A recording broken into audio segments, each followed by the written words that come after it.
रहे हो। उस लड़की की गलती क्या है कि आप उसको कक्षा से बाहर डाल रहे हो? लेकिन आपने बोला नहीं। आपको बोलना चाहिए था। किसी के साथ अगर गलत हो रहा हो तो उस गलत के विरुद्ध खड़े हो जाना, यही तो न्याय है। उस जिसके साथ गलत हो रहा है उसके पक्ष में आवाज उठाना, यही तो न्याय है। तो आप न्याय की पढ़ाई कर रहे हो, आपको न्याय चाहिए, आप चारों तरफ न्याय खोज रहे हो, लेकिन जब न्याय के पक्ष में खड़े होने की बात आती है तो आप पीछे हट जाते हो। जब न्याय के पक्ष में बोलने की बात आती है तो आप मौन रह जाते हो, और इसलिए अन्यायी बुलंद हो जाता है। हमारे गुरुदेव सत्य न्याय धर्म के पक्षधर थे, और इतने बड़े पक्षधर थे कि उन्होंने कहा सत्य न्याय धर्म की स्थापना में आपका सहयोग अपेक्षित है। इतने बड़े पक्षधर थे कि उन्होंने 7 महावाक्य दिए। उन 7 महावाक्यों में से एक महावाक्य था सत्य न्याय धर्म की पुनर्स्थापना में आपका सहयोग।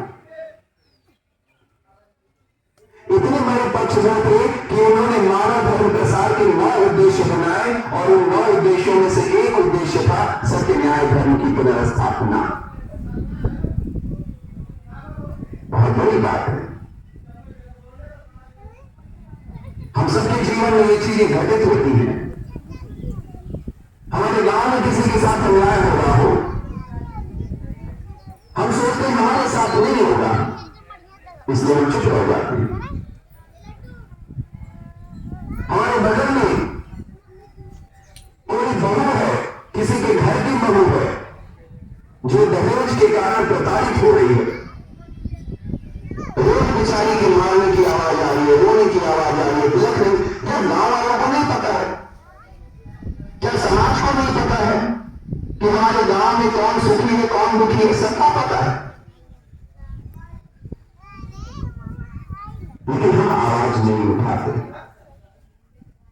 हम बोलते नहीं।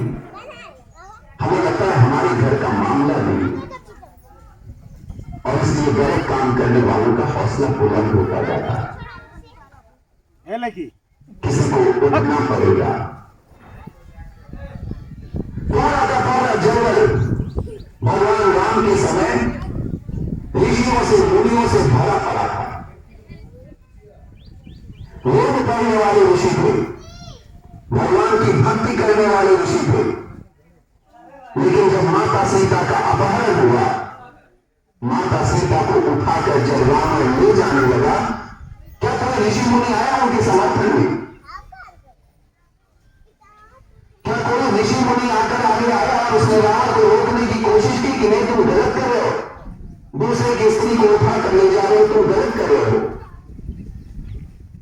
सारे ऋषि वेद पढ़ने वाले, सुबह से रात तक भगवान की भक्ति करने वाले, भगवान का नाम लेने वाले, माला फेरने वाले,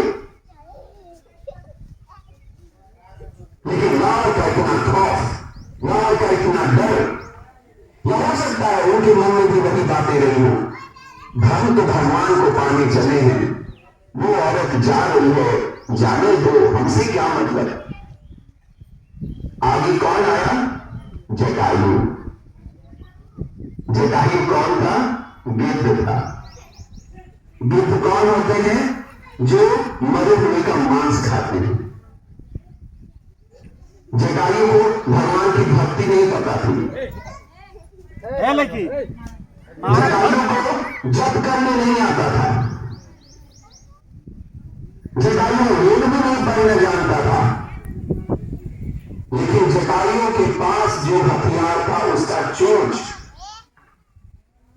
उसके पंख, वही लेकर वो रावण पर टूट पड़ा। उसे पता था कि रावण के आगे वो नहीं ठहर पाएगा, रावण के आगे दुनिया का बड़ा से बड़ा योद्धा नहीं ठहर सकता, मैं भी नहीं ठहर पाऊंगा। लेकिन वो टूट पड़ा और माता सीता की रक्षा के लिए तब तक लड़ता रहा जब तक उसके दोनों पंख काटकर रावण ने उसको जमीन पर नहीं गिरा दिया। और हमारे भगवान राम जब माता सीता को खोजते खोजते वहां पहुंचते हैं जटायु से पता चलता है कि क्या हुआ। उन्होंने कहा कि जटायु महाराज, आप चाहो तो मैं आपको जीवन दे दूं, फिर से आप आ जाओ अपने दिव्य देह में। जटायु ने कहा कि इतना बड़ा सम्मान, इतना बड़ा अवसर कि साक्षात नारायण मेरे सामने